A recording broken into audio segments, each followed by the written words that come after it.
Ok, então vamos começar.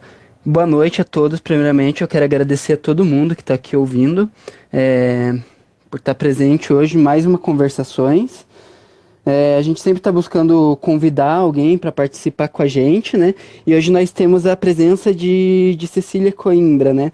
O assunto que nós vamos discutir hoje, ele é sobre resistências em tempo de retrocesso.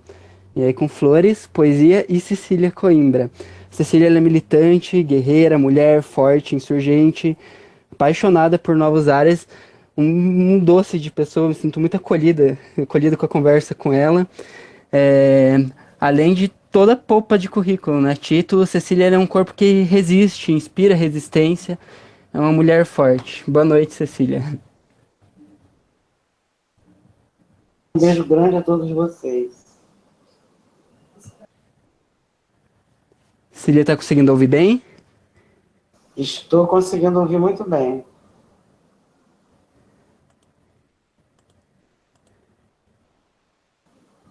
Boa noite a todos vocês, um grande beijo, é um prazer estar aqui com vocês. Boa noite, Cecília. Nós da Esquizografias, uma grande honra.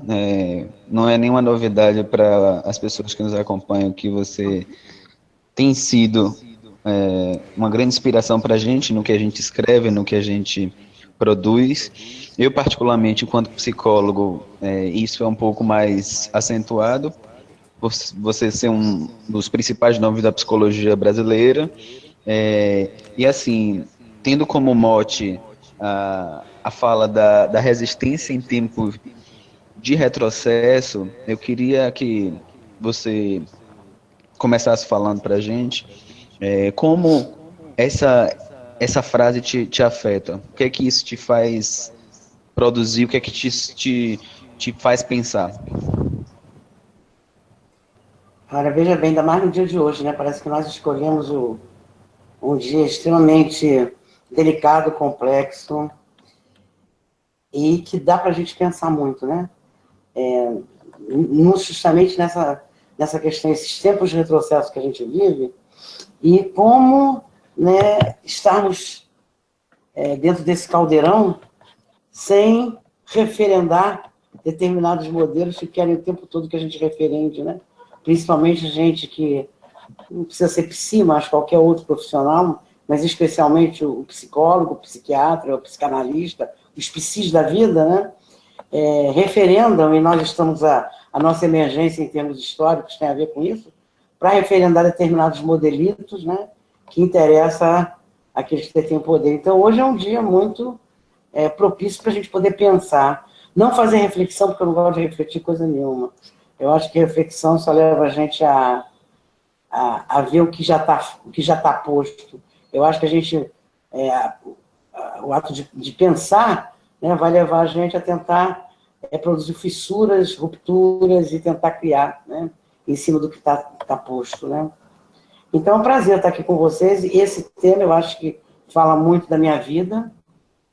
Eu acho que, inclusive, eu queria até fazer duas observações. Uma, eu estou vendo aqui, não sei se algumas pessoas estão vendo, talvez todos, pelos seus celulares, o filme de fundo, que é belíssimo, e que é da minha geração, né? Eu acho que são cenas do Maio de 68, já vi o Danilo Ruge aí, que é uma coisa que faz parte da minha história, né? E uma colocação que foi feita aí por um companheiro aí das esquizografias, de que eu não sou um nome conhecido, não sou um nome da psicologia, eu sou talvez um nome muito marginal na psicologia, né? Um nome que, inclusive, muitas vezes foi colocado como não sendo acadêmico, porque eu sempre era colocada como militante. Né? Perdi, inclusive, bolsas de pós-doutorado da USP, porque o CNPq, à época, colocou que eu não era uma militante, no que pese a importância da pesquisa da professora, mas a professora não é uma acadêmica, ela é uma militante. Né? Então, eu acho que o meu nome dentro da psicologia entra pela minha teimosia, talvez, né? E pela minha afirmação de que pode ser outra coisa. Até porque eu acho que tem a ver com a minha história de vida, né? Eu faço um estudo na minha tese de doutorado do Guardiões da Ordem, e que me afetou muito, foi uma coisa muito importante para mim, né? Pensar em como a psicologia, né? Que eu abraçava como profissão, etc. Sempre tendo críticas, obviamente, até porque eu fiz o curso de História antes de fazer Psicologia, isso me deu assim, uma base muito importante, com todo o marxismo e toda a história marxista que eu aprendi à época e ensinava aos alunos, né? Mas de pensar essas práticas que se tem o seu boom nos anos 70, no Brasil, em pleno período da ditadura, né? Então, quer dizer, o meu nome não é um nome oficial da história da psicologia, ainda bem, né? E não quero que seja. No dia que eu me tornar oficial, aí uma coisa séria deve ter acontecido com as minhas ações, com as minhas práticas. Então, eu acho que o tema tem a ver com um pouco da minha história, e a gente vai falando à medida que vocês forem perguntando. Também não quero ficar falando aqui só, né? Eu estou aqui para a gente poder debater, conversar, e aí, à medida do interesse de vocês, eu vou contando um pouco dessa minha experiência, que eu quero até deixar, assim, registrada. Não é uma questão de ego, né? Até porque eu acho que hoje a gente tenta trabalhar com essa coisa do impessoal, né? Então, uma coisa assim que a minha experiência, ela é singular, obviamente. Agora, as minhas experiências, elas têm a ver com todos os momentos históricos que eu vivi, que eu atravessei, né? E eu estou, afinal de contas, eu estou com 76 anos de idade, e uma das apresentações que eu gosto que façam de mim, me sinto muito orgulhosa, é uma velha dama indigna. Vocês podem acrescentar isso aí na apresentação de vocês. Então, vamos esperar aí as perguntas, o debate, conversarmos um pouco mais. Tem até a ideia, né, de quando a gente começou a fazer ali, preparar para a live, que a gente convidou você, a gente até pensou, de repente, uma coisa já escrita para fazer uma apresentação, uma provocação, e a ideia era até sair um texto sobre o título, né, Resistência em Tempos de Retrocesso, e começar apresentando ele para vocês.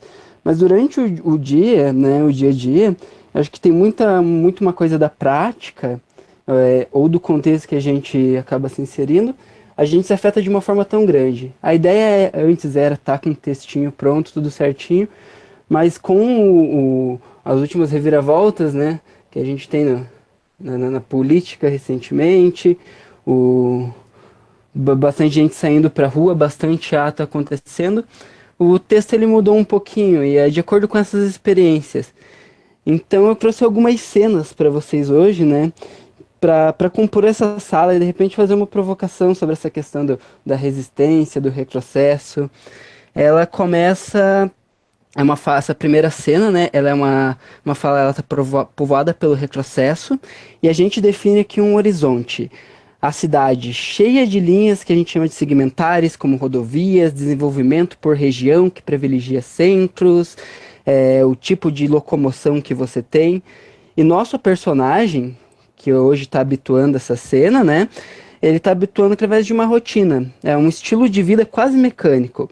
Geralmente, ou de casa para o trabalho, de trabalho para casa, ou mesmo ali do trabalho para o estudo, do estudo para casa, quando não tem que se alternar nos três, né? Também tem alguns personagens, né, que a gente pode colocar nesse cenário que sempre estão conduzindo a cidade, dando suas voltas com a condução, decide para onde a gente vai viajar. O encontro que nos permite saltar dessa primeira cena para uma próxima diz respeito à própria condução que esse personagem primeiro tem nesse cenário, né? De repente um café, uma necessidade, múltiplos pode ser as formas de um encontro ser realizado na vida. Mas no fim, né? O que pode mudar a rotina de alguém hoje em dia, né? A cidade parece que ela foi construída através de uma rotina. Essa segunda cena que compõe a fala, ela povoa pela resistência. A gente atribui agora um adjetivo para o nosso personagem. A gente vai dizer agora que ele é um personagem ciclista. As rotas que ele segue diariamente, ela só diz respeito conforme ele vai explorar a cidade. Ele não precisa mais seguir as vias principais, as regras de trânsito, os horários dos ônibus, os horários dos metrôs. Agora, pedalar se torna um combustível para a insurgência na forma de locomoção dentro da cidade dele. É lógico que esse personagem é ainda afetado, né, por toda aquela rotina, vida programada. Quem sabe até a gente chama que essa vida programada se chama uma morte de desventuras, né? Se não fosse essas condições repressivas à vida, de repente ele não haveria por que resistir, né? E não haveria por que se tornar um personagem menino ciclista. Como um mantra, ele repetia: nada vai me afetar, nada vai me afetar, nada vai me afetar. E nada mais justo, né? Parece muito lógico, às vezes, querer afetar tudo que nos prejudica fora da vida. Mas após um tempo de resistência, alguma coisa muda nesse seu mantra, né? No qual agora tudo vai me afetar, tudo vai me afetar, tudo vai me afetar. Longe de mim invocar binaridades, né, a esse processo ali de resistência e retrocesso, é, mas a resistência ela surge como algo que trai a vida rotineira, né, que trai o próprio retrocesso, ela se vale de um fechamento ao exterior e passa, assim como o personagem, uma aceitação do afeto. A gente não consegue se desvincular da cena a qual a gente pertence, né? A pergunta que o ciclista pode se fazer, partindo de um dia rotineiro, do seu ponto A para um ponto B, é quantas rotas possíveis eu posso fazer até chegar no meu ponto B? Existe um número possível de possibilidades, como essa cidade ela afeta e é afetada.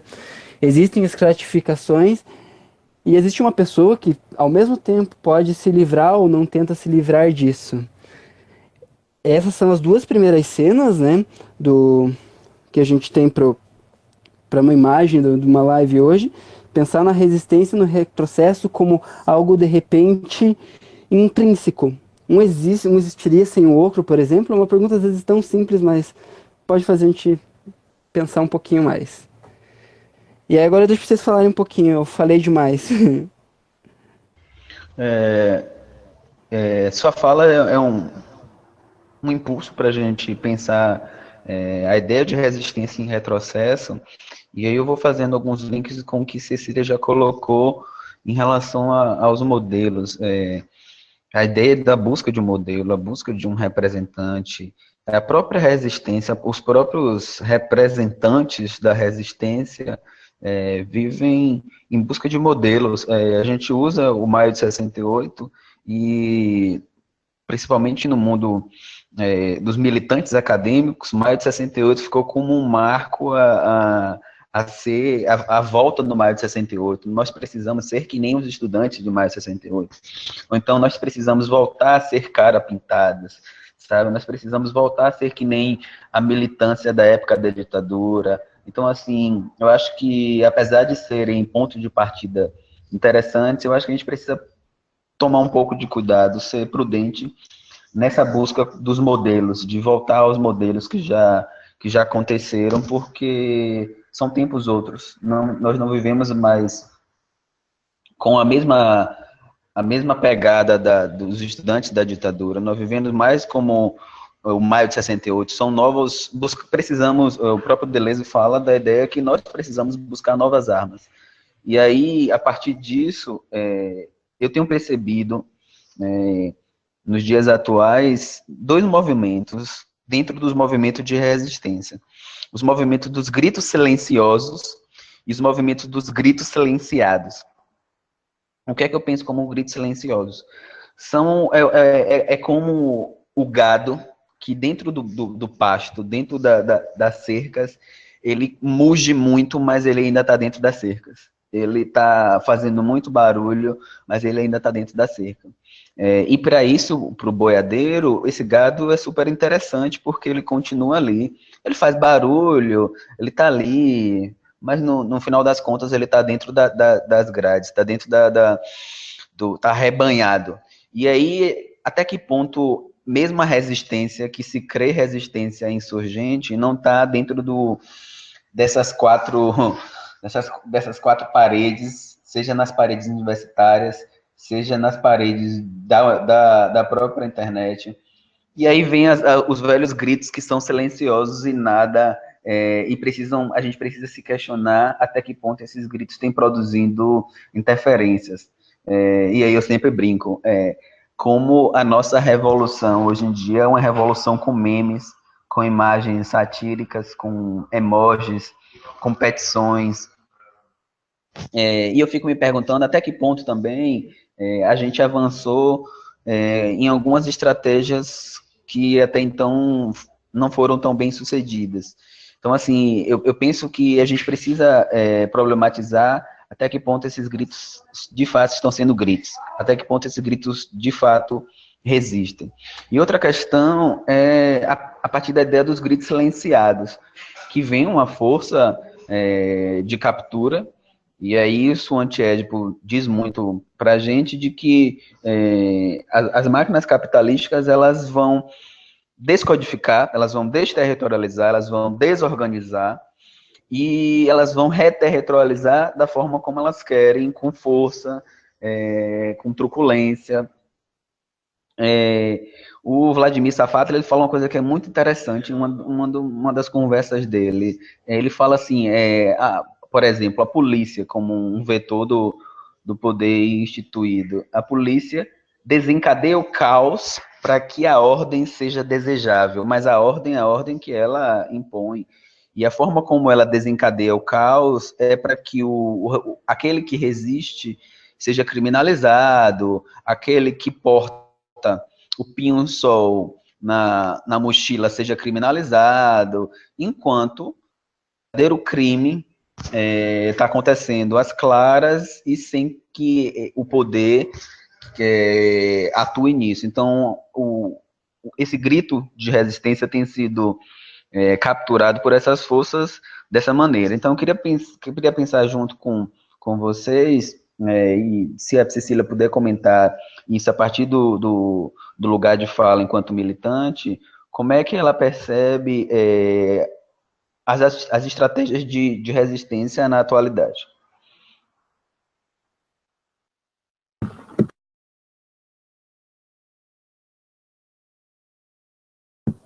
É uma provocação que você faz.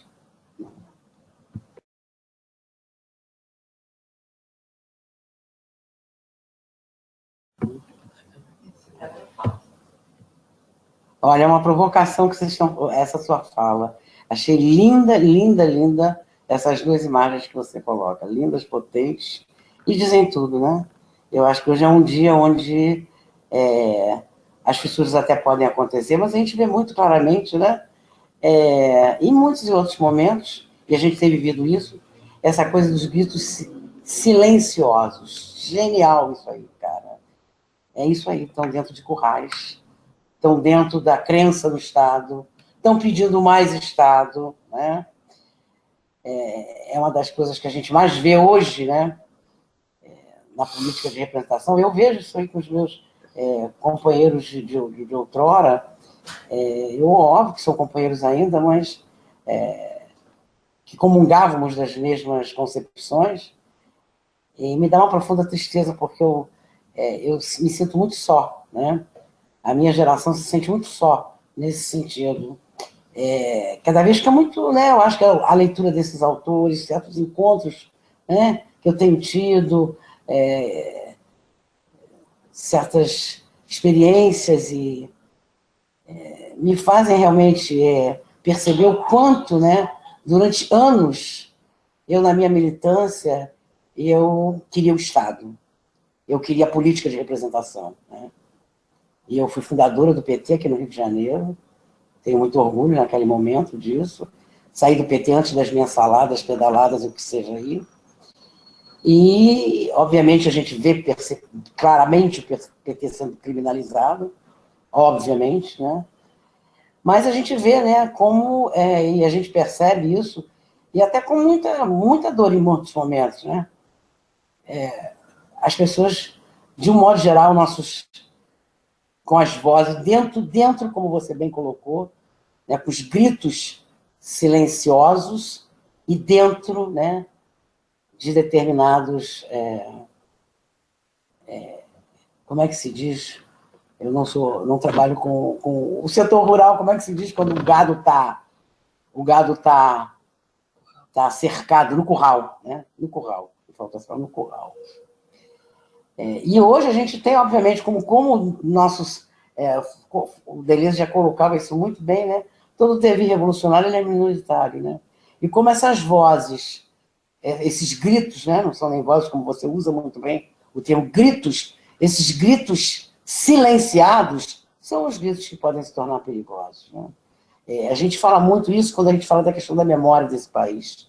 Determinadas memórias não serão reconhecidas pelo Estado, que não interessa ao Estado que essas memórias sejam reconhecidas e que se tornem oficiais. Até porque no dia que se tornarem oficiais, elas serão adocicadas, né, dentro do que interessa ao Estado. Então, eu acho que hoje, aqueles que se colocam, né, por ações diretas, digamos assim, que é uma palavra de ordem que surgiu de ontem para hoje, quer dizer, é uma palavra de ordem que já existe, mas que está aí, né, e entrando em... não é binarizando em absoluto, mas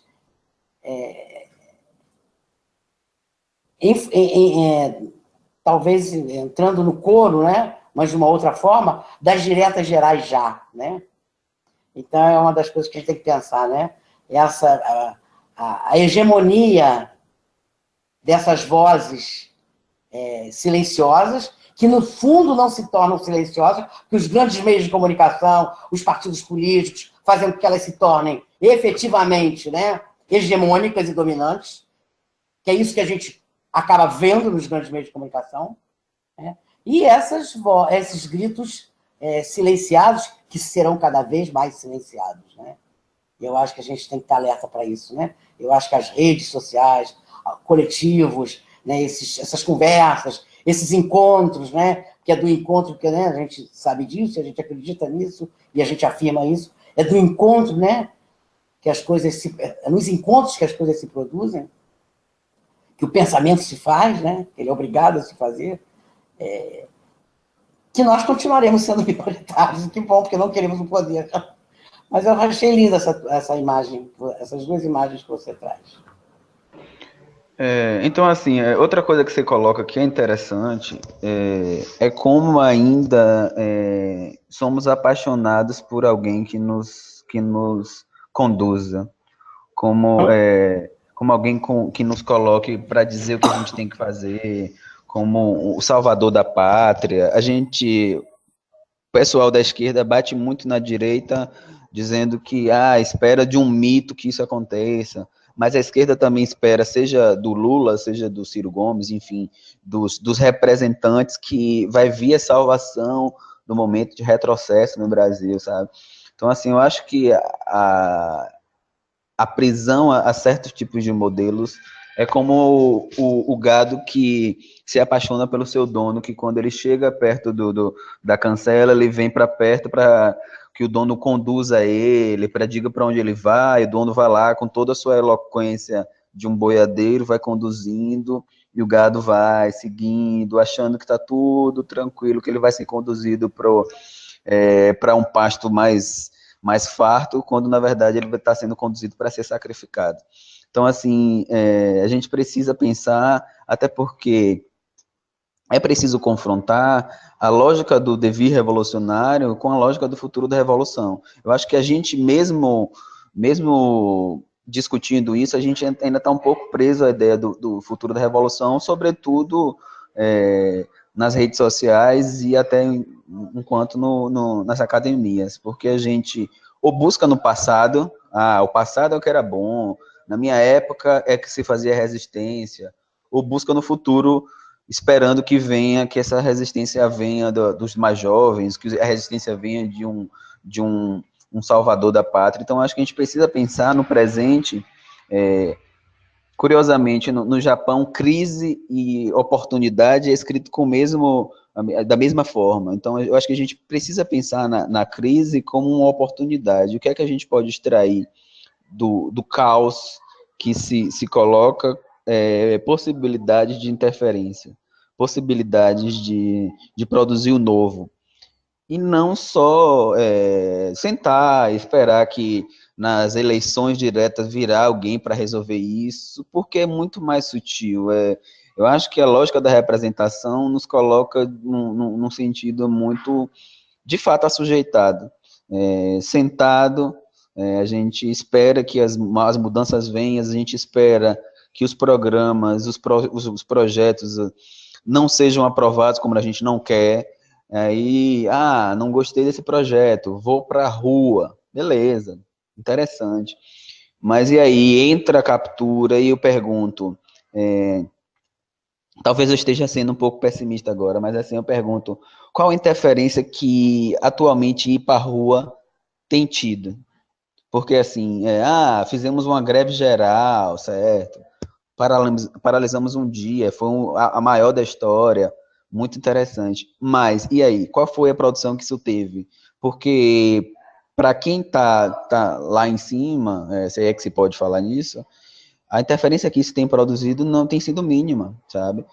Tem sido visto como um bando de adolescentes que paralisam num dia, falam frases de efeito, fazem pose para aparecer nos jornalistas livres ou na mídia ninja, e no final das contas, qual é o novo que emerge daí? Então, a partir da sua experiência, eu queria que a gente pensasse na frase do Deleuze que ele coloca: não cabe temer nem esperar, mas buscar novas armas. Eu acho que vamos juntos tentar pensar nessa provocação. Se as armas que estamos utilizando na atualidade têm sido de fato combativas, ou até que ponto a gente não precisa criar novas armas.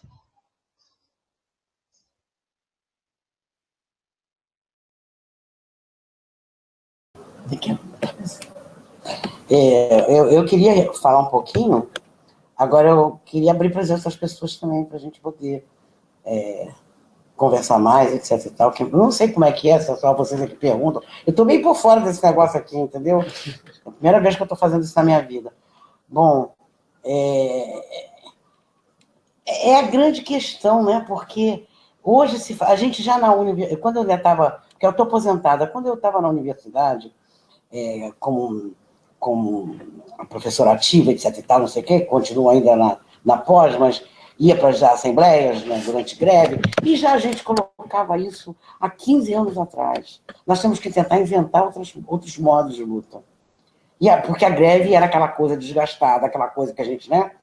E é isso aí, né? Porque o capitalismo ele é veloz, é muito veloz, né? O capital. E o que acontece? Determinados modos de luta eles vão sendo capturados, eles vão sendo cooptados, né? E tira toda a potência que esses movimentos podem ter, né? Então, a gente, análise nacional, quando eu estava muito análise nacional, isso antes de conhecer Foucault, Deleuze, etc e tal, e que a gente pegava alguma coisa do grupo francês ainda, de origem bem marxista, etc e tal, a gente falava do princípio da equivalência, né, que o capitalismo ele é perito em fazer com que toda e qualquer experiência, toda e qualquer prática que a gente chamava naquele momento de instituinte, né, seja equiparada ao que já existe, seja equiparada ao Estado, né, ou seja, oficializada ou equiparada em termos. E isso é uma forma de captura seríssima. Ou seja, você tira todo o teor, né, revolucionário, todo o teor de transformação que se possa ter. Eu acho que a grande questão hoje, você falou muito bem, isso está nas redes sociais, isso está em cada um de nós. É muito forte essa crença, sim, no futuro da revolução, né? É muito forte, sim, entre os companheiros, inclusive muitos deles anarquistas, com contribuições importantíssimas, mas essa coisa de formar partido, né, e de fazer a revolução, de chegar a um Estado, né, popular, né? Eu acho que isso está em nós. É uma das coisas, talvez, né, que o capitalismo mais introjetou dentro de nós, no sentido de processo de subjetivação mesmo, de você acreditar que sem isso, né, como a gente pode atuar micropoliticamente. Óbvio, a gente sabe que o buraco está atravessando, isso que está acontecendo hoje, né? Óbvio, está atravessando as nossas pequenas, e o nosso cotidiano está sendo atravessado por essas forças, né? Então, eu acho que é um desafio hoje, efetivamente. Eu acho que não é por acaso que eu, quando falo, por vezes é dolorido, etc e tal, mas não é uma coisa sofrida, e não é uma coisa da minha parte, no sentido o que eu percebo é isso, né? Principalmente a minha geração, e muitos jovens hoje, Meus filhos, por exemplo, né? Dizem, mãe, você é uma anarquista. Quer dizer, anarquismo virou pecha também de tudo hoje, né? Que não entre no partido político, que não entre na crença do Estado, né? Não, eu acho que... Porque lá, eu queria ouvir vocês falarem. Foi assim, a minha experiência, ela vem assim, de uma crença no Estado, de uma crença no partido político. Eu fui do Partido Comunista, acreditei no Partido Comunista, né? Eu fui do PT, acreditei no PT, achava que a gente poderia fazer um outro tipo de política, né? Que não tivesse as manchas burguesas, digamos assim, da política burguesa, né? Quer dizer, essa ingenuidade, né? Que eu acho que muitos militantes ainda hoje têm, mesmo muitos jovens, né? Os antigos, né? Eu acho que aquela coisa, né? Que dificuldade que a gente tem enquanto depois de uma certa idade, talvez depois de 60 anos, sei lá, da gente poder se aventurar e dizer, não, eu não acredito nisso, né? Vamos tentar criar outra coisa. Porque eu sinto, quer dizer, não só a minha participação no Partido Comunista, mas no PT, é como se eu saindo desses lugares, desses territórios, que no fundo são cercas, né? Como onde a boiada fica, é como se eu ficasse perdido. É a questão mesmo da desterritorialização. De se desterritorializar, inventar outras coisas, cara, isso é difícil pra caralho. Isso é muito difícil. Né? E é um desafio constante na vida da gente. Agora, de uma beleza sem par, né? E de uma potência incrível. Né? Vamos lá, eu tô falando demais. Não, a gente divide a fala, Cecília. Eu tenho questão de experiência, assim, de vivência. Eu não passei por tantas revoluções na vida, né? Como Cecília já passou, já militou bastante. Mas dá pra ver alguns movimentos mesmo durante, nas coisas de cidade, né? Que vem acontecendo nessa relação que eles falam do macro e do micro, né? Então vamos pensar nessa questão de revolução. Tem muita coisa acontecendo do movimento Diretas Já, é, mas é como vocês dizem, né? Só estamos procurando outro estado de volta para nos conduzir. Mas tem movimentos micro também que são muito interessantes que ocorrem nessa cidade de uma certa forma aliado, né? O mesmo tipo de pessoas às vezes, que vai para a rua gritar por Diretas Já também pode desempenhar ou desempenha algum papel é, micropolítico de certa forma. Vamos usar um exemplo, acho que fica mais fácil. É, Isso é muito de vivência aqui em Curitiba. Faz um tempo que eu conheci o mundo da bicicleta, digamos assim, comecei a utilizar mais ela como transporte do dia a dia. E foi uma coisa incrível, o movimento ciclístico fez muita coisa na cidade, inclusive tomar uma região que estava fechada, que era pública, né, estava sendo cercada, e tornar eles mesmos aquilo lá uma praça, um local a se visitar, a se compartilhar, a construir junto, né. Também tem outros movimentos que às vezes estão cooptando parques que estão sendo fechados, lugares que estão sendo desmatados. Tem bastante microgrupos que também tem suas lutas próprias. Eu acho isso muito interessante. Essa questão de que tipo de armas que a gente, digamos, pode estar dotado em uma revolução com resistência. E eu acho que isso é uma questão tão conceitual. Conceitual não, né? Mas é tão não pessoal também, porque também não condiz somente a uma pessoa, mas é muito contextual. Depende daquele grupo que você está inserido, para que tipo de luta, né, que você também tem se munido. E aí quando eu penso, por exemplo, a bicicleta se torna uma arma, né, indiscernível do corpo do ciclista. Vou confessar que o texto de início, que fala um pouco sobre a questão da bicicleta, ele é muita afetação pessoal do que vem acontecendo, né, nesses tempos de retrocesso. E aí penso muito nessa questão da prática, né, porque tem muita pauta, às vezes, para instituir um novo estado que seja, instituir novas leis. A ideia é sempre instituir novamente, enquanto a prática ela fica um pouco de fora. É interessante que quando fala desse, por exemplo, movimento de bicicleta como uma forma de insurgência, né? O que importa não é a bicicleta e nem o ciclista, mas sim o ato de pedalar. Sem isso acontecendo, por exemplo, tal movimento não poderia existir. E é legal ver como que acontece na prática, né? Não pensar somente em o que nós podemos fazer, mas o que nós estamos fazendo. Eu acho que isso também é uma provocação bem interessante. Sinto que falta muito isso hoje. Não sei a análise dos colegas, da Cecília, do pessoal do chat, o que vocês acham? Como que se dá a relação, pelo menos assim, da discussão e da prática, né? Se elas têm ocorrido separadas uma da outra ou se elas realmente têm ocorrido mutuamente de fato. Eu achei muito interessante as falas. Na medida do possível, eu vou tentar costurar umas coisas que a Cecília colocou, que você colocou, com as coisas que vem me visitando. Assim, tem sido delicado a forma como a resistência se entrou para um âmbito meramente acadêmico. Eu fico preocupado com isso. Ou então entrou para o campo dos sindicatos. Então, sempre por esses grupinhos que têm sua linguagem estabelecida, têm sua linguagem instituída. Por exemplo, eu me pergunto, partido tal faz um evento na universidade e tal, e aí a própria linguagem, eu me pergunto como seu João, na favela, se conecta com aquilo. E aí vem as forças de captura e falam uma linguagem extremamente concreta que diz nos registros de manipulação tudo que eles querem ouvir no momento. Eu vou resolver, enquanto a gente está falando na academia com os nossos cacoetes conceituais. E isso é uma crítica que cabe a nós, inclusive a nós das esquizografias.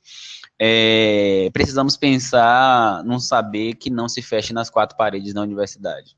Precisamos pensar numa resistência que tenha múltiplas cores e de fato se conecte com a vida das pessoas e não fique num campo de uma masturbação mental, de uma resistência gourmet que acontecerá, e a gente fala em novas armas. Eu acredito que as armas elas não estão nem no passado, e nem virão no futuro. Eu acho que as armas estão aí, a gente precisa ousar, a partir das coisas que estão sendo apresentadas, a partir das pedras no caminho, a gente precisa ousar, aprender a driblar, ser de fato malandro, né? Não falam que o brasileiro é malandro, então acho que os devires, o devir malandro precisa atuar com o seu cambalear, com a sua capacidade de oratória, de burlar, como sempre fez o malandro nas boemias. Eu acho que a gente precisa pensar nesse ponto. Faço um link com o próprio processo, já que estamos no 18 de maio, como o próprio processo da luta antimanicomial. Como militante da luta antimanicomial, isso é uma coisa que me preocupa muito. Por quê? A Cecília falou de ter vivido em outra época e tal. Nós vivemos isso na luta antimanicomial. Vivemos a lógica dos grandes representantes, os grandes nomes, aqueles que estavam lá na década de 80, nas conferências e tal. E são pessoas que ficaram como os grandes salvadores e tal.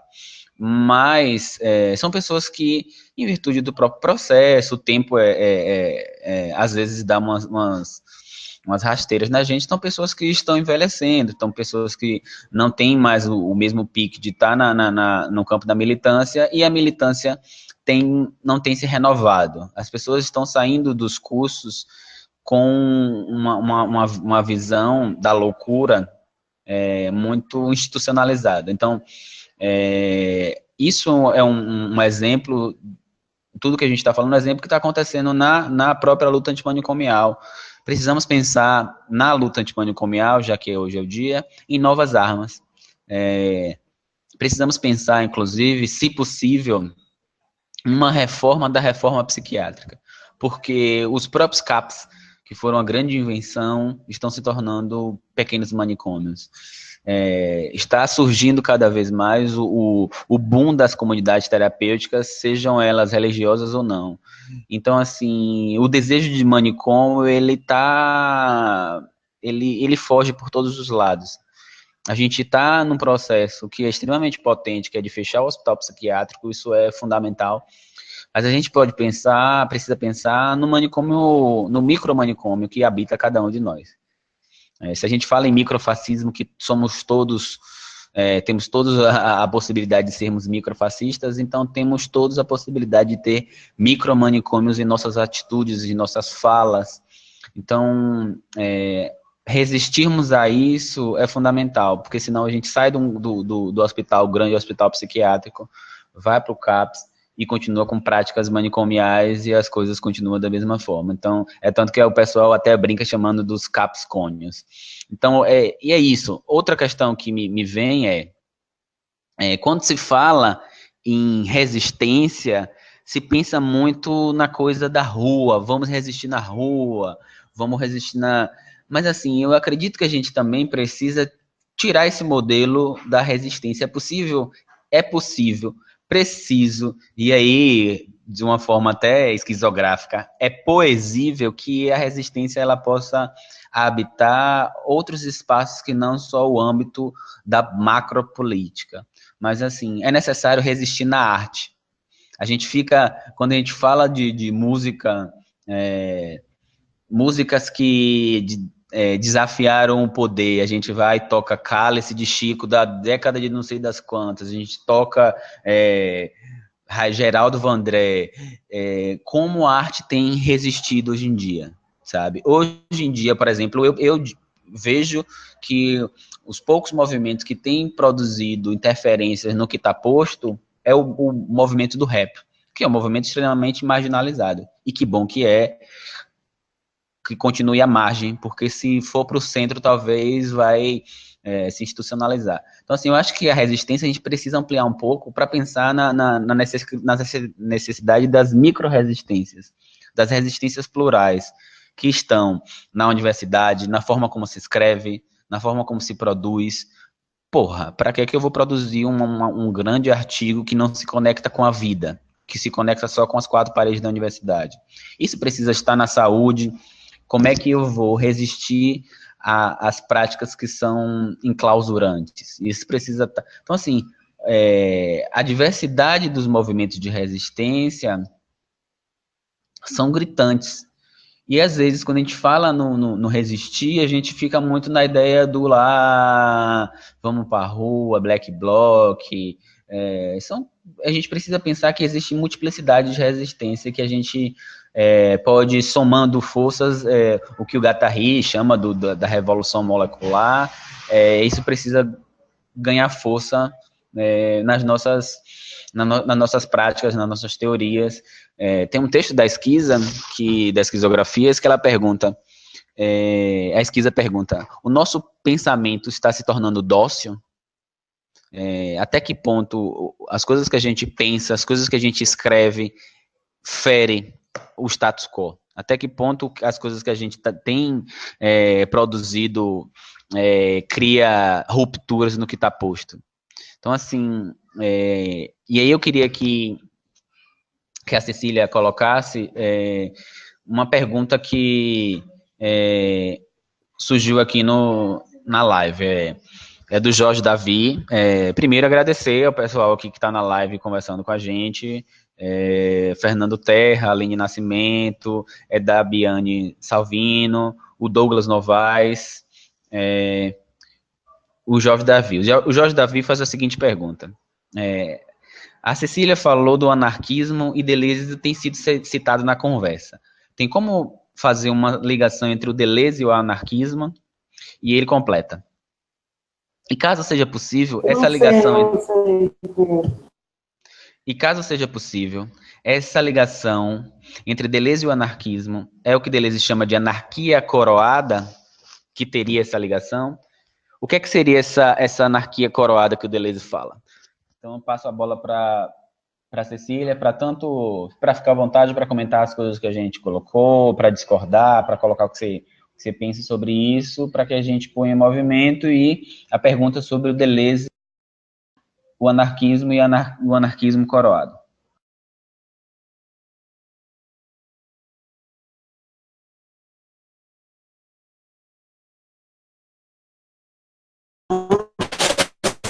Posso falar?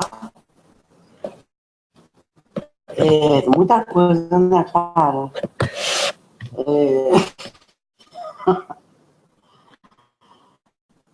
Que fica difícil para mim começar, até porque eu vou me perdendo com as coisas que vocês falam, até porque hoje não sei mais, eu fico assim, querendo te interromper e falar alguma coisa para do, do dono, né? Mas lambendo a mão do dono. Eu vejo muito essa imagem do boi lambendo, né? Como se lambe as mãos do Estado, né? Nossos militantes. Agora, eu não saberia te não. Do Deleuze, anarquia, eu não sou uma... Eu não sou uma pensadora, eu sou uma pior única. Para mim vem das minhas aflições, das minhas experiências, no meu cotidiano, nas minhas práticas, né? Eu acho que uma das coisas que destacadas da questão por um de vocês é da questão de como fica distante, né? Essa coisa da prática de um lado, a teoria do outro. E aqui eu me lembro muito do texto do Foucault sobre a questão da prática enquanto revisamento da teoria, né? Poder, né? Prática e teoria como revisamento, uma coisa da outra. E eu me sinto muito assim, muito no sentido de que as minhas leituras, elas vêm muito em função das minhas aflições no cotidiano, né?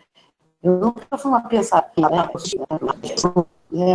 outros modos da gente poder ensinar, modos de a gente poder estar com o aluno, outros modos de a gente poder se encontrar, né, com os nossos...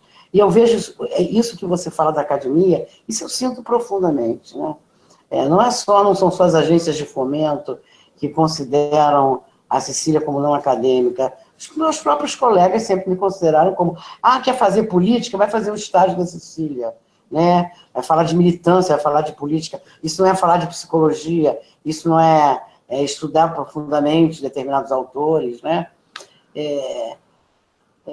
Eu, quando vejo a questão, a gente não podia, eu acho que a gente não pode, o pouco que eu conheço do anarquismo, eu nunca li Bakunin na vida, por exemplo, mas o pouco que eu conheço do anarquismo, a gente não pode dizer o anarquismo, são muitos os anarquismos, né? Eu acho que o pouco que eu conheço os mais variados grupos com as mais variadas tendências, né?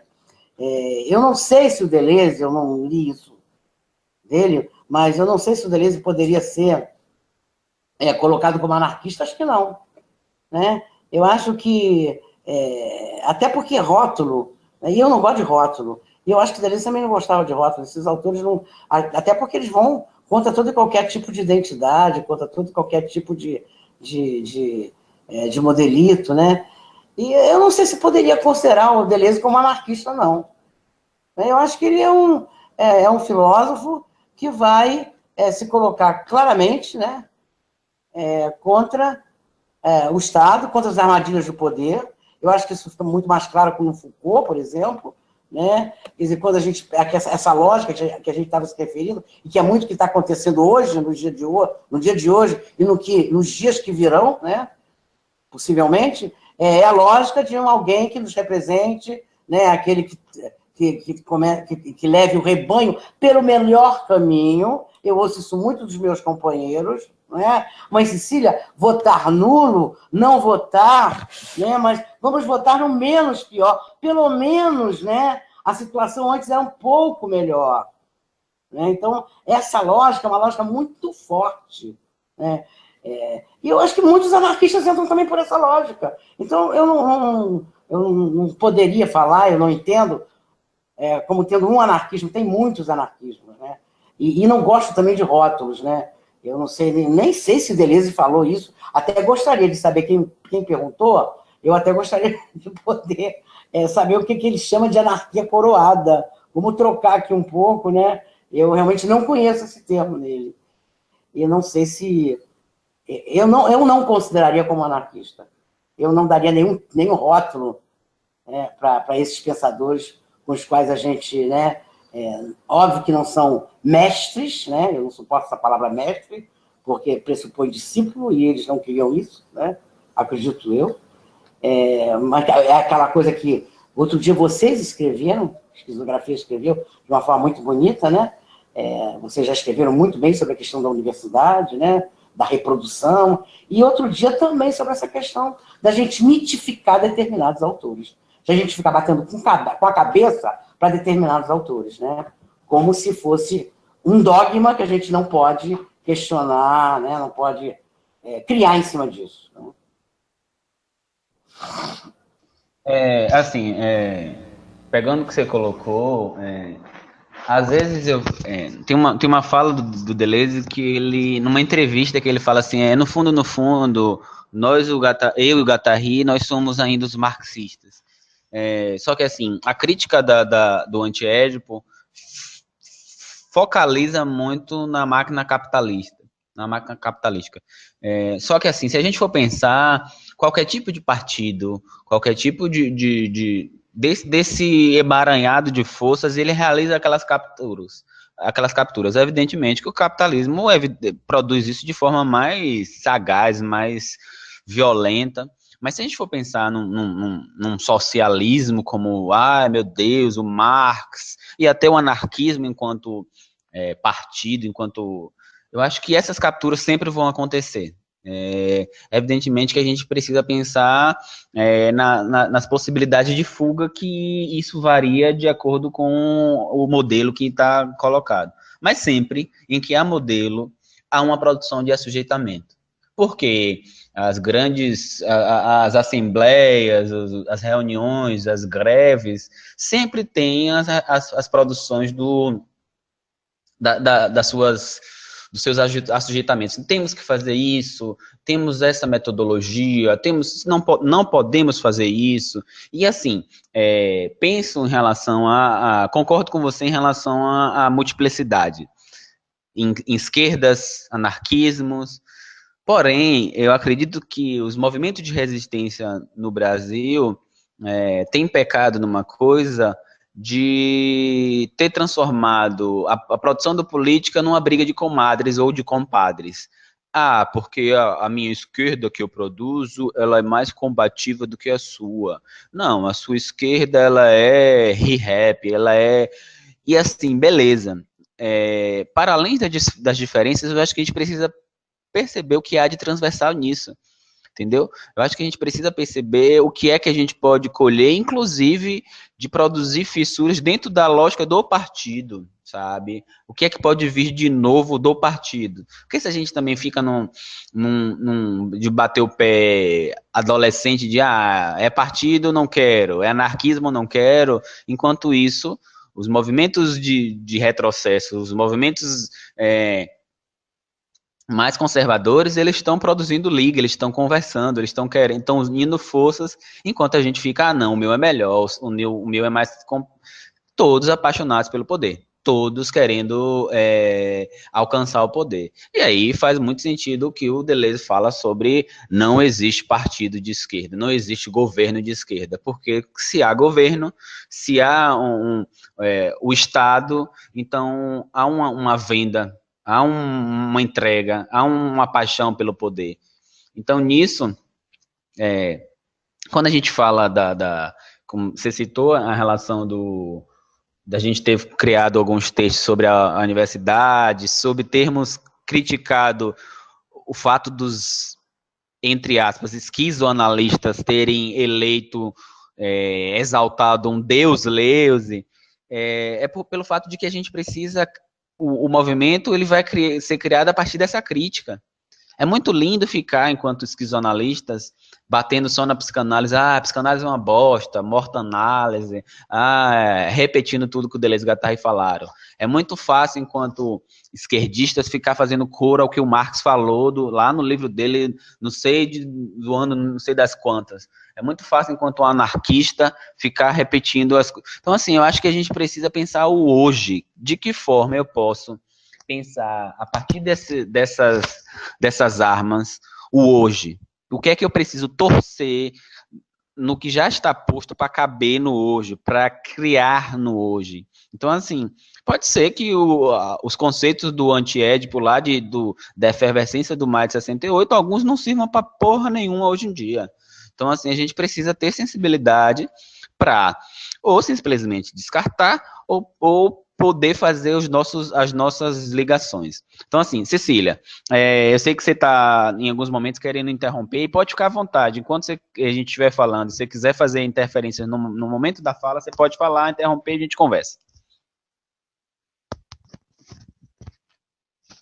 Ó, temos outra pergunta. Aí eu tenho mais perguntas também. Beleza, pode ler as perguntas enquanto eu bebo uma aguinha. Ó, tem uma pergunta ali no chat do Fernando Terra perguntando ali, com a diminuição do poder da mídia hegemônica, pode ocorrer no Brasil uma diminuição das mentalidades fascistas ou do fascismo, ou o fascismo já é algo inerente do próprio modo como se formou a sociedade brasileira? E aí eu tenho uma pergunta que é tanto para você, Cecília, o pessoal do chat, quanto para o colega que está conversando com a gente também. Aonde você acha que um movimento de resistência está mais efervescente hoje?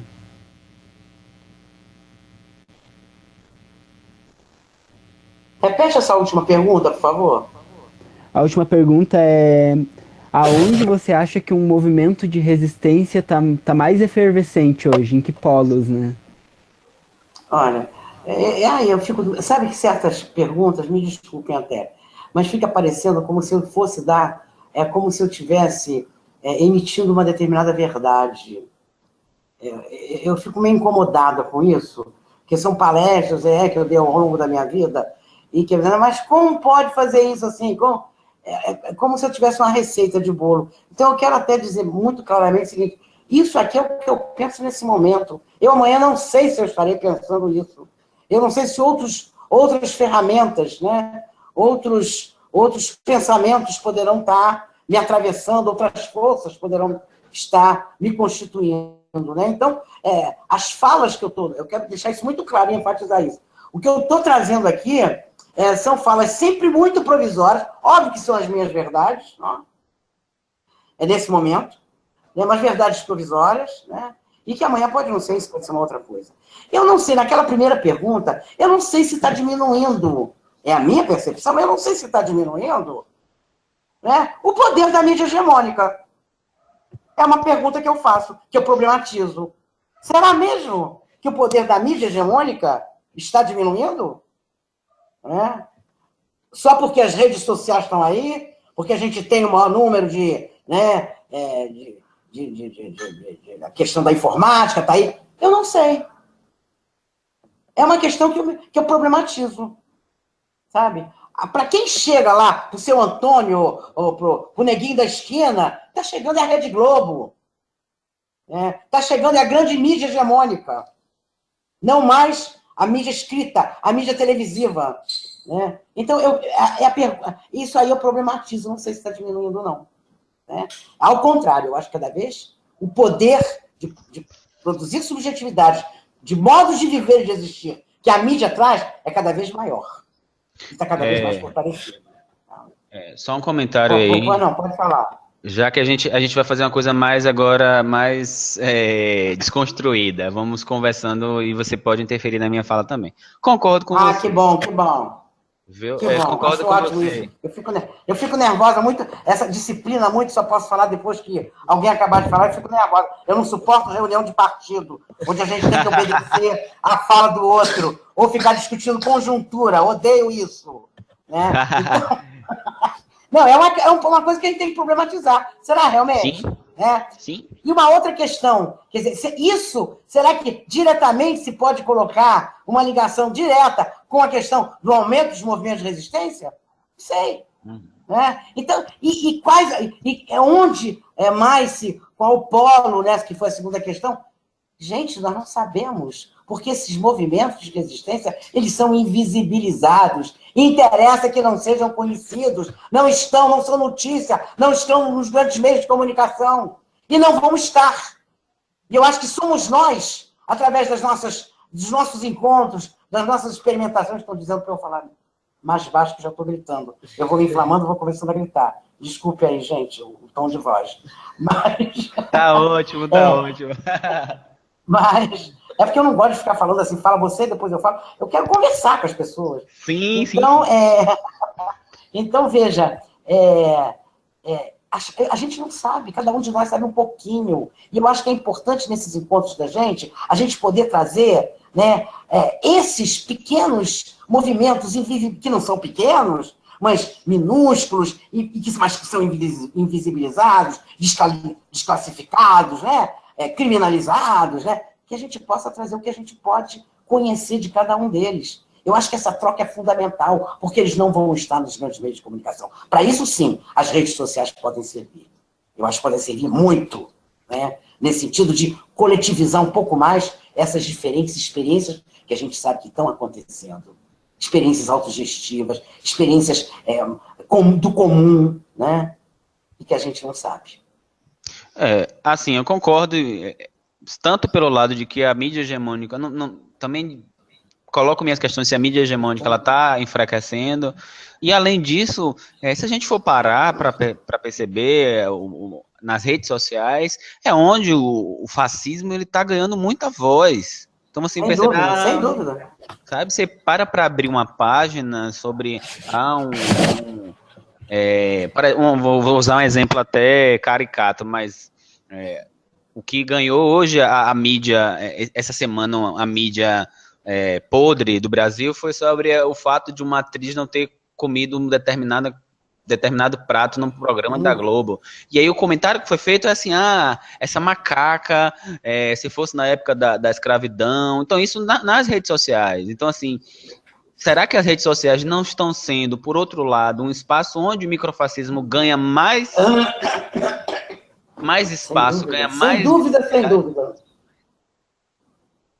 Então, assim, porque se fala assim, hoje em dia as pessoas têm mais acesso à informação, assim, será que isso de fato está produzindo mudança, sabe? Será que o nosso textão, e aí eu coloco o das esquizografias na reta, será que o textão das esquizografias está chegando na favela? Teve um dia que um amigo da nossa página, um esquizoleitor, fez um comentário que foi, assim, foda. Ele falou assim, beleza, muito bonito, mas se eu mostrar isso pro meu amigo que mora no Capão Redondo, será que ele vai entender? E aquilo me feriu de forma muito potente, porque eu falei assim, pronto, agora eu vou escrever um texto com essa linguagem aí. E escrevi a gente escreveu algumas coisas como um texto pós-estruturalismo da quebrada, como um texto que a gente utilizou a linguagem do rap. Por quê? Porque se a gente fica dentro do nosso casulo, de fato, mesmo nas redes sociais, mesmo com acesso à informação, a gente não conecta. E aí você vê, a gente falou aqui muito do gado, eu lembro de três coisas, desde do Etienne de la Boétie, que ele fala da servidão voluntária, entendeu? E aí, fique à vontade para me interromper. Do Spinoza, que fala dos homens lutando pela servidão, como se estivesse lutando pela salvação, e até do Reich, do Psicologia das Massas e do Fascismo. Puta que pariu. A gente... O que é que a gente coloca hoje para bater é o Bolsonaro. O Bolsonaro é um grande fascista, meu Deus, matem o Bolsonaro. Mas, porra, quem é que colocou o Bolsonaro lá em cima? É o desejo de fascismo de milhões, não são milhares, entendeu? De milhões. Então não são só Não só os brancos, ricos, homens, héteros, que estão desejando Bolsonaro. Não. Os negros, que também sofrem racismo pelo Bolsonaro, desejam o Bolsonaro. As pessoas LGBT, que o Bolsonaro abertamente disse que a sua postura era de fato tem que bater para melhorar, estão desejando o Bolsonaro. Então, assim, a gente precisa perceber que isso é muito sutil e que não está numa lógica de uma diminuição da mídia, ou a mídia é apenas um vetor, apenas um braço. Eu acho que o que a gente precisa pensar é como o capitalismo, como as estratégias de poder produzem subjetividade, porque mesmo com mídia livre, mesmo com redes sociais, ainda tem gente desejando fascismo por todos os lados. Sem dúvida que tem. Quantos sites, quantas coisas a gente vê dentro do Facebook de forma, não só, é o fascismo mesmo. E a gente vê que hoje, né, isso é mundial, né, gente? As forças fascistas, elas estão cada vez avassaladoramente crescendo e nos invadindo. Eu estava conversando outro dia com uma companheira nossa da UF sobre a questão das cotas, por exemplo, né? E a gente vê, apesar de discursos deleuzianos, Foucaultianos, né, a gente vê determinadas intolerâncias sendo gestadas na academia. Né? Apesar dos textos serem textos ditos libertários, né? Onde você trabalha com Foucault, com Deleuze, com Nietzsche, com Spinoza, né? E como esse fascismo está nos atravessando, como a intolerância, como o medo à diferença está nos constituindo cada vez mais. Né? Como a gente tem medo, né, do que é diferente. Então, essas forças fascistas, né, elas estão... o ovo da serpente já arrebentou há muito tempo. Né? As serpentes estão aí, entrando pela nossa goela abaixo, né? E nos tornando cada vez mais intolerantes com discursos bonitos, com discursos progressistas e libertários. Né? Eu acho que a gente tem que ter claro que nenhum de nós está imune a isso. Né? Eu não tô fora desse mundo, essas forças me atravessam também, essas forças nos atravessam. Eu acho que é importante que a gente possa, o tempo todo, estar percebendo, né, o que eu estou produzindo, o que eu estou fazendo, o que eu estou ajudando a fazer de mim mesmo. Sim, né? sim. Brilhante, porque as minhas assim... práticas... Né? Sim, prossiga. Vai, bom. Não, é isso aí, ó, só para fechar. O que as minhas práticas, né, estão dizendo. E o que eu estou, né, ajudando a fazer de mim mesmo. Né? Que cuidado é esse que eu estou tendo comigo e com o outro? É o cuidado da proteção que está aí, do assistencialismo, né? Eu acho que essa questão hoje, por exemplo, na UF, eu estou vendo essa questão das cotas como um grande analisador. Né? Como um analisador no sentido de que cada um de nós, alunos e professores, possam pensar o que eu estou fazendo de mim mesmo. Né? Apesar desses discursos belíssimos e libertários que eu estou tendo. Seria isso. É isso que eu tenho pensado, porque assim, ultimamente eu voltei para academia, estou num programa de pós-graduação, aquela coisa que todo mundo fala assim, meu Deus, você agora tem liberdade, e eu estou percebendo que não é assim, sabe? Não é assim, bonitinho como sempre me falaram, e essa sua necessidade, você aponta como necessidade de ser um processo ininterrupto, é fundamental, porque o Spinoza fala assim, não existe o bem e o mal, mas o bom e o mau uso. Eu acho que a gente, às vezes, precisa ter cuidado para não eleger os salvadores. Foucault, Deleuze, Guattari, Nietzsche, o caralho, a quatro, não são salvadores de porra nenhuma. Entendeu? Depende muito do uso que a gente faz disso. Depende muito de que tipo de práticas a gente produz, porque a gente pode pegar lá o antiédipo, ler, decorar e produzir práticas de aprisionamento, de microfascismo. Isso é muito comum. Se você não tiver um cuidado com o que a gente produz, a gente acaba sendo capturado também com a maior das boas intenções, como você bem coloca. Então, assim, outra questão que eu acho necessário é a própria relação, a diferença entre a distinção entre diferente e diferença. Porque assim, a gente fala assim, o diferente. Isso. A gente precisa ter noção de que o que a gente precisa desejar é a diferença, a gente precisa desejar e produzir. A gente fala assim, eu lembro que eu vi você uma vez comentando, eu não gosto muito disso da palavra aceitar e respeitar, mas do dar suporte, de criar, eu acho que é bem por aí. A gente fica naquela coisa de assim, aceita o diferente. Então eu sou. Dar a voz. É essa a minha implicância. Dar a voz a outro. Quem sou eu para dar voz a alguém, porra? A voz já está dada, ninguém precisa dar voz a ninguém, porque. Então é isso que a gente precisa pensar, porque assim, quem sou eu? Eu sou o correto, que eu vou respeitar, eu vou aceitar aquele que é diferente, aquele que está fora da norma, sabe? Eu vejo isso muito porque eu trabalho diretamente com a loucura. Na loucura, você tem que aceitar o diferente. Mas assim, até que ponto a gente produz diferença? Até que ponto nas minhas práticas? Então, assim, esse questionamento que você colocou aí precisa nos acompanhar para a vida inteira, sabe? E em qualquer campo.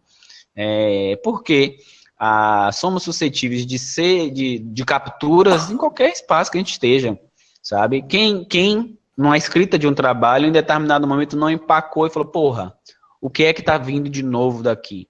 Então, assim, que a gente possa desejar e produzir a diferença e não só aquela coisa michuruca da compaixão pelo diferente. Eu te respeito, você é diferente de mim, eu te respeito, eu vou te dar a voz porque eu tenho poder, eu vou te dar a voz. Então, a gente precisa pensar nisso aí também. Deixa eu ver aqui. Outra questão, assim, eu acho que a gente precisa pensar, a partir do que você colocou, no microfascismo, nas capturas que nascem de dentro dos próprios movimentos ditos de resistência. Por quê? Falam-se muito assim, o movimento negro, o movimento LGBT, e dentro desses movimentos que são ditos de resistência, tem surgido capturas, microfascismos, por exemplo, existe o feminismo que não aceita as mulheres trans, existem os LGBTs que excluem as bissexuais. Então, assim, dentro dos próprios movimentos que se querem resistência, tem tido capturas. Então, acho que isso é outra coisa que a gente precisa pensar, para que a gente não crie a lógica do partido que a gente tem colocado aqui como algo que vai nos salvar.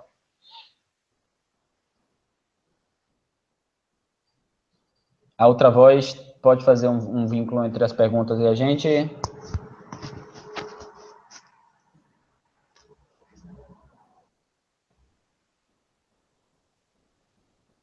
Pronto, então, diante do... Oi?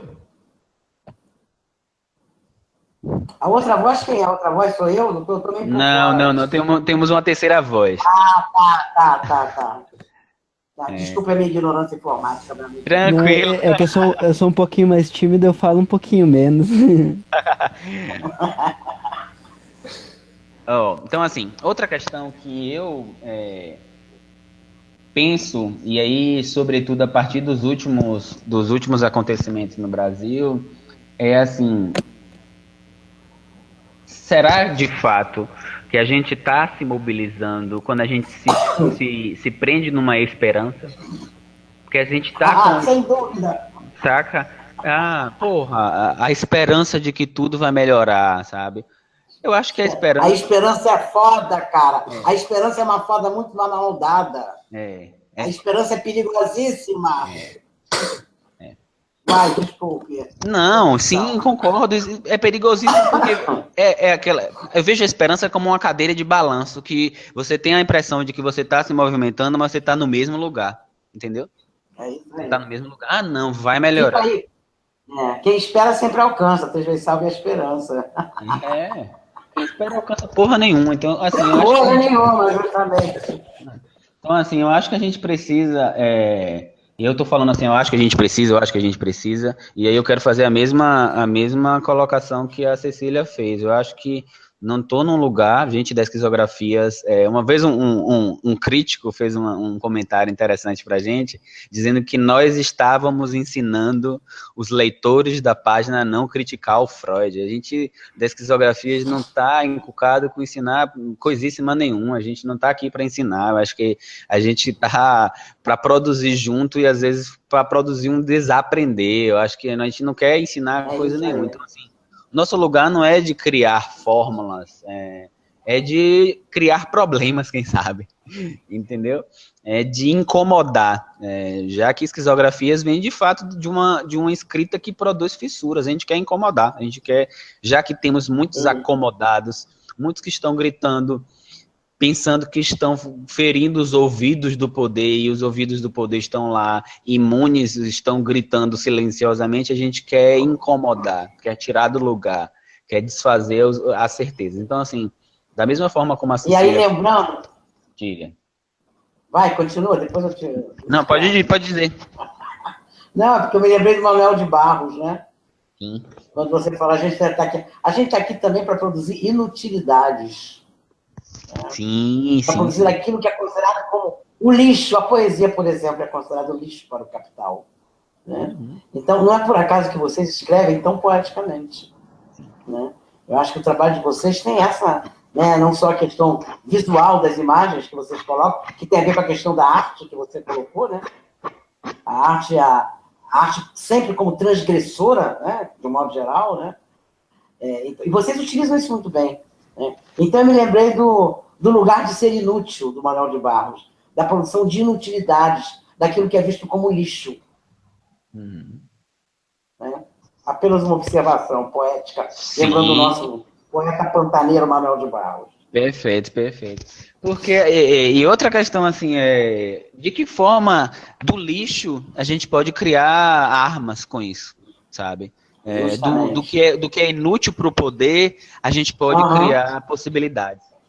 E assim, eu particularmente falando, me inspiro muito, e aí as outras vozes da esquizografia já me ouviram falar muito nisso.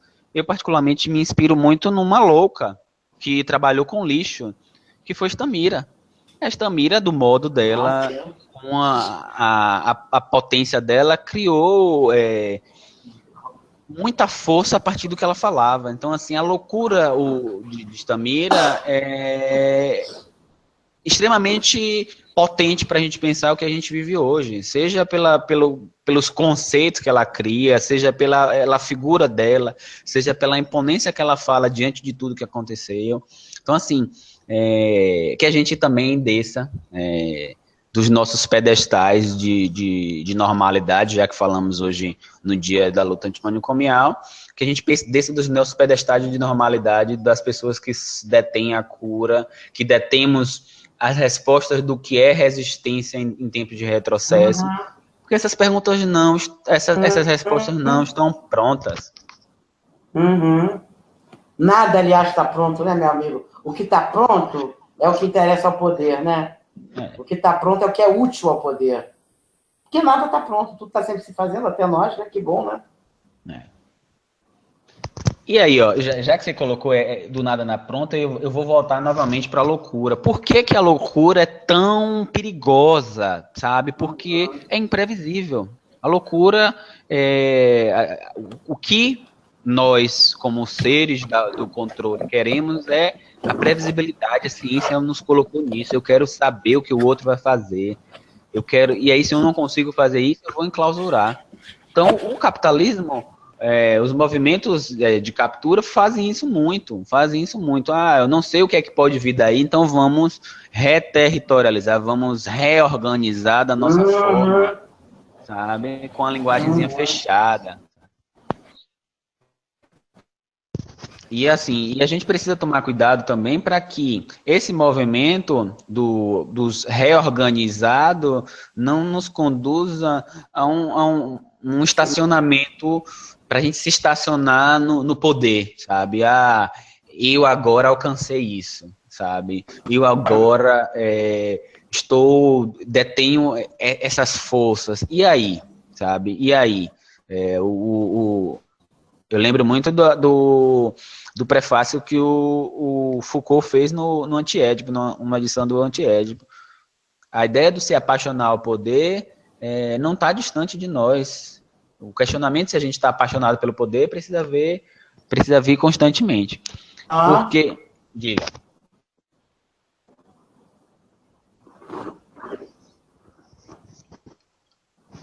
Oi? Caramba. Sumiu.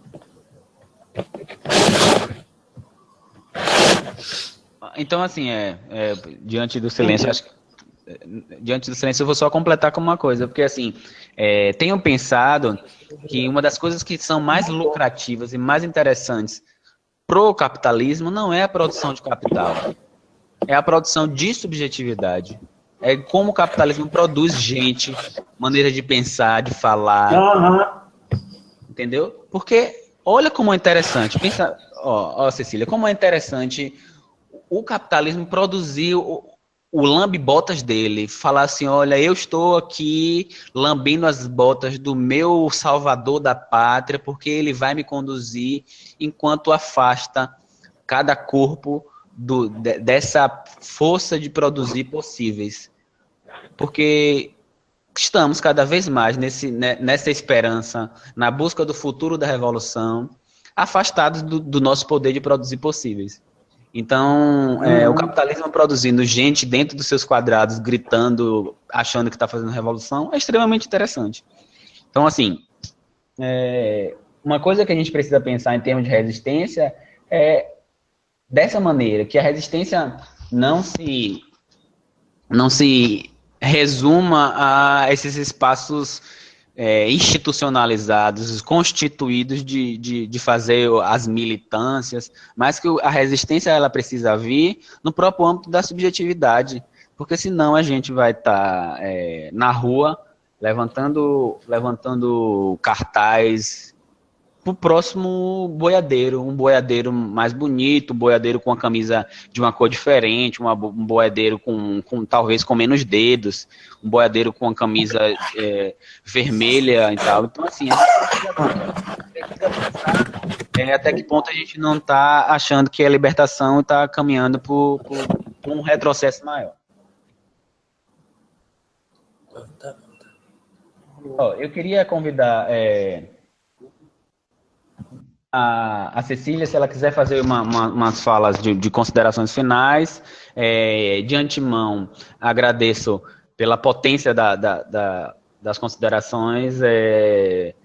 A gente começar nosso ano com uma conversação com a Cecília.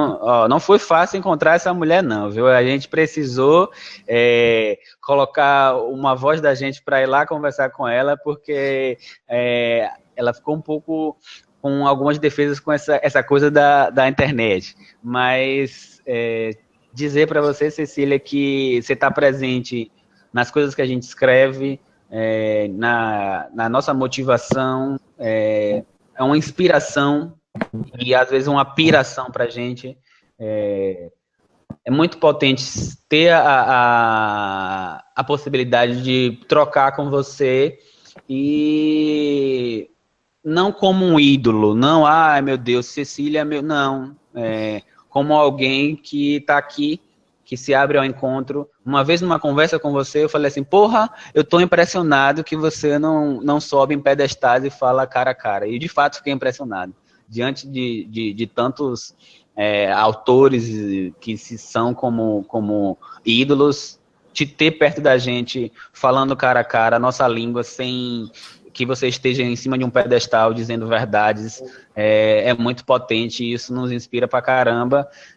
Te agradeço por ser inspiração para as nossas poesias, sigamos juntos para a gente produzir novos possíveis e sempre em busca de um pouco de ar. Um forte abraço para você.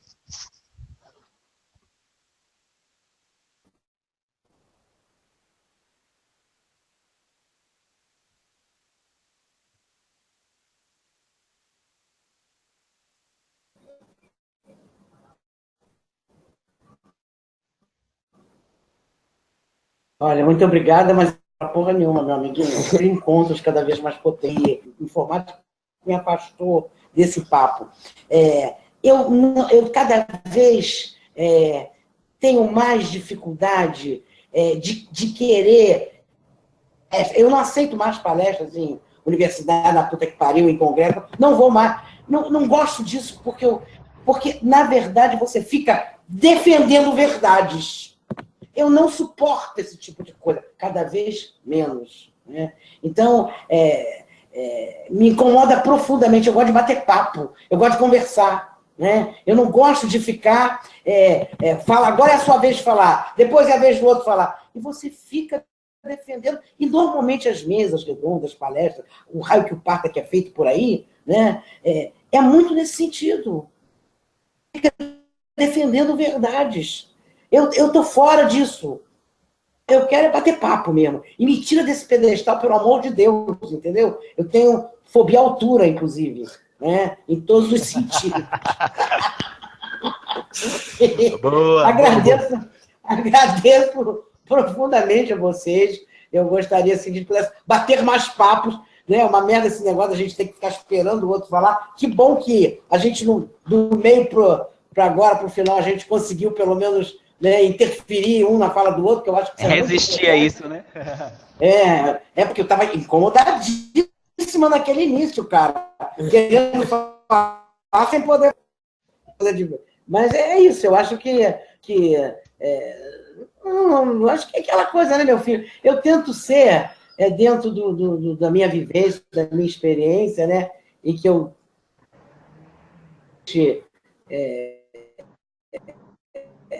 isso aí, cada vez, fico dizendo, porra, puta que pariu, vivendo o que eu estou vivendo hoje, né?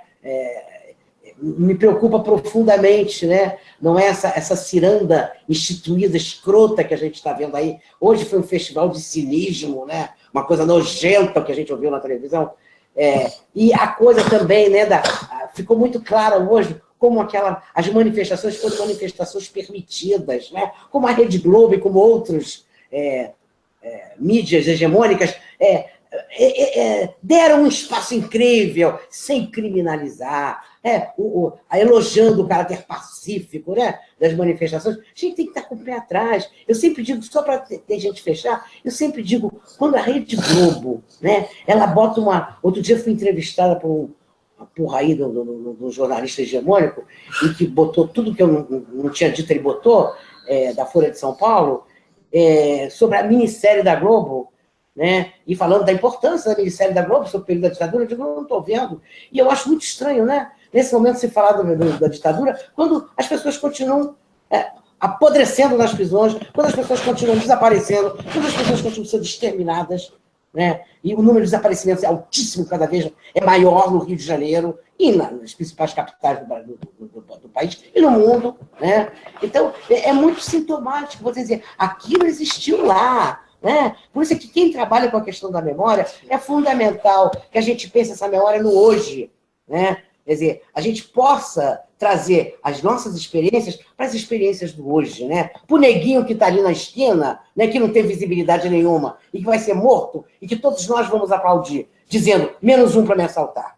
Né? Que foi o que nós ouvimos do Tortura Nunca Mais, quando houve a chacina da Candelária. Quando a gente chegou no Souza Aguiar, dizendo, menos um para me assaltar. Quando aqueles meninos foram mortos, exterminados. Né?